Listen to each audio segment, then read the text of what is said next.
அதிதி பைரவி ஆன்மீகம் YouTube channel சார்பாக அனைவருக்கும் வணக்கம். வெற்றிவேல் முருகனுக்கு அரோகரா. இந்த கோஷத்தை கேட்டாலே நமக்கு சக்தி எங்கேருந்து பிறக்கும்னே தெரியாது. அவ்வளவு பவரான ஒரு வார்த்தை தான் இந்த மந்திரம், இந்த ஒரு வார்த்தை. முருகப்பெருமானுக்கு இந்த தைப்பூசத்தன்று நீங்கள் 21 நாட்கள் இந்த முறையில் விரதம் இருந்து பாருங்களேன். நிச்சயமாக உங்களுடைய கோரிக்கை நிறைவேறும் 21 நாளில். இப்போ மாலை போட்டு தான் முருகப்பெருமானுக்கு விரதம் இருக்கணுமா அப்படின்னு கேட்டால் அப்படிலாம் கிடையாது. மாலை போட்டு விரதம் இருக்கிறவங்க இந்த முறையில் வழிபாடு செய்யுங்க. மாலை போடாமல் எந்த மாதிரி வழிபாடு செய்தால் நம்முடைய கோரிக்கை நிறைவேற்றி வைப்பார் அப்படின்னு சொல்லி பார்க்கலாம். தொடர்ந்து என்னோட வீடியோ முழுமையாக பாருங்கள். லைக் பண்ணுங்கள், சப்ஸ்கிரைப் பண்ண மறக்காதீங்க. முருக பக்தர்கள் தைப்பூசத்திற்கு 48 நாட்கள் முருகனுக்காக மாலை போட்டு விரதம் இருந்து கடுமையான விரதம்லாம் இருப்பாங்க. என்னோட கோரிக்கையெல்லாம் நிறைவேற்றி வைப்பார் அப்படின்னு. அப்படி இருக்கிறவங்க தாராளமாக இருக்கலாம். 48 நாட்கள் எங்களால் விரதம் இருக்க முடியாது அப்படின்னு நினைக்கிறவங்க இந்த 21 நாட்களை நீங்கள் தவறாமல் நீங்கள் ஃபாலோ பண்ணுங்களேன். முருகனுக்கு மாலை போட்டு விரதம் இருந்து பாருங்களேன். நிச்சயமாக உங்களுடைய கோரிக்கை தைப்பூசத்தன்று நிறைவேறும். இப்போ மாலை போட முடியாது அப்படின்னு நினைக்கிறவங்களும் இந்த தைப்பூசத்திற்கு முருகனுக்காக இந்த முறையில் நீங்கள் விரதம் இருந்து வழிபாடு செய்யலாம். மாலை மட்டும்தான் போடணுமா அப்படிலாம் கிடையாது.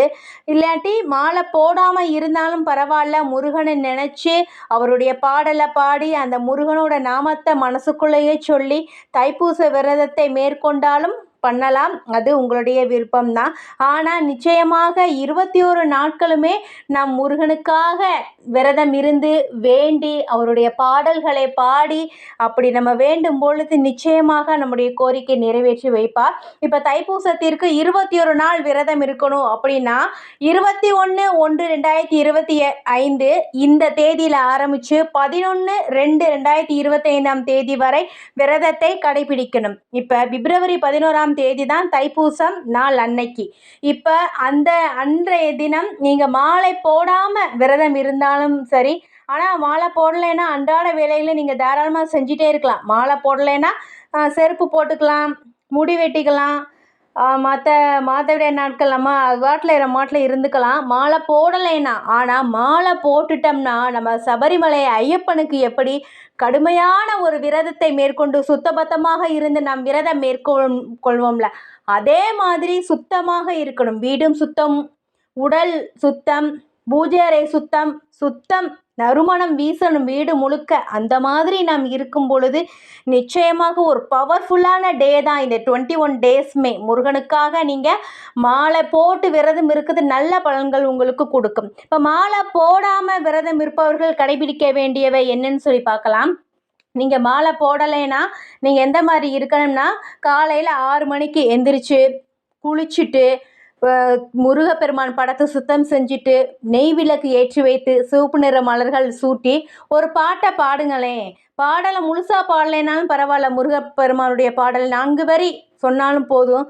திருப்புகழ், கந்தர் அலங்காரம், கந்த சஷ்டி கவசம், கந்தக்குரு கவசம், வேல்மாறல், இந்த இதில் இருந்து ஏதாவது 4 வரி படித்தாலுமே போதும். ரொம்ப ரொம்ப நல்லது.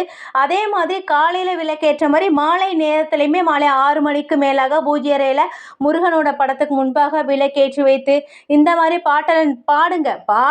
பாட தான் அவருக்கு ரொம்ப பிடிக்கும். முருகப்பெருமானுக்கு பாட்டு எதுவும் தெரிலனா இந்த ஒரு ஓம் சரவண பவ இந்த மந்திரத்தை சொல்லி 27 முறை சொல்லுங்க. ஆனால் அசைவம் சாப்பிடக்கூடாது இந்த நாட்கள் எல்லாமே. மாலை போடலைனாலுமே அசைவம் சாப்பிடாம இருக்கணும். அதுதான் ரொம்ப முக்கியம். இப்போ இந்த 21 நாட்களுமே அடுத்தவங்க மனசு புண்பட மாதிரி நம்ம பேசக்கூடாது. மற்றவங்களுக்கு கெடுதல் நினைக்கக்கூடாது, கோபப்படக்கூடாது. அமைதியாக நம்ம வேலை என்ன அந்த வேலையை செய்யணும். மீதி நேரம் முருகனோட நினைவோடு நீங்கள் இருங்களே. 21 நாட்களுமே அப்படியே கழிச்சிட்டே வாங்க. வரக்கூடிய 21ஆம் தேதி செவ்வாய்க்கிழமையிலேருந்து இந்த விரதத்தை துவங்கி பாருங்கள். 21 நாட்களும் கட்டாயம் அசைவம் சாப்பிடவே கூடாது. உடல் சுத்தம் ரொம்ப ரொம்ப முக்கியம். இந்த முறையில் நீங்கள் விரதம் இருக்கும்போது தைப்பூசத்தன்று உங்கள் வேண்டுதலை முருகப்பெருமான் நிறைவேற்றி வைப்பார்.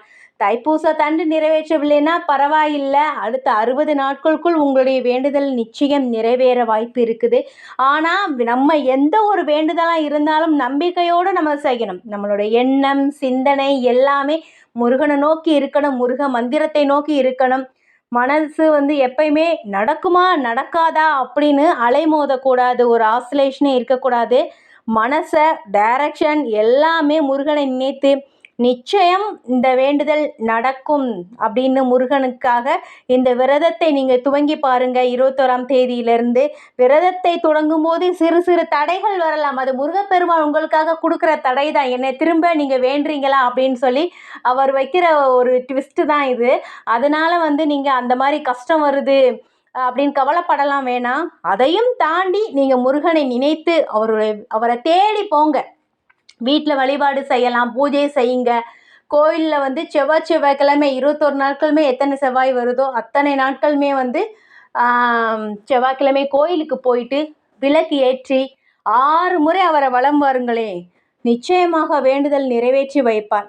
இந்த வேண்டுதல் மிக மிக முக்கியமானது. வருடத்தில் ஒரு முறை வரக்கூடிய பூச நட்சத்திரமும் அந்த பௌர்ணமியும் இணைகின்ற நாள் தான் தை மாதத்தில் வருகின்ற இந்த தைப்பூச திருநாள். பக்தர்கள் அனைவரும் கரகோஷத்துடன் முழங்குறதுக்காக ரெடியாக இருக்காங்க. தைப்பூசத்தன்று வீட்டு பக்கத்தில் உள்ள முருகப்பெருமான் கோயிலுக்கு போய் நீங்கள் அவருக்காக ஏதாவது ஒரு நெய்வேத்தியம் வைத்து அங்கே உள்ள முருகர் பக்தர்கள் வர எல்லாருக்குமே பகிர்ந்து கொடுங்களே.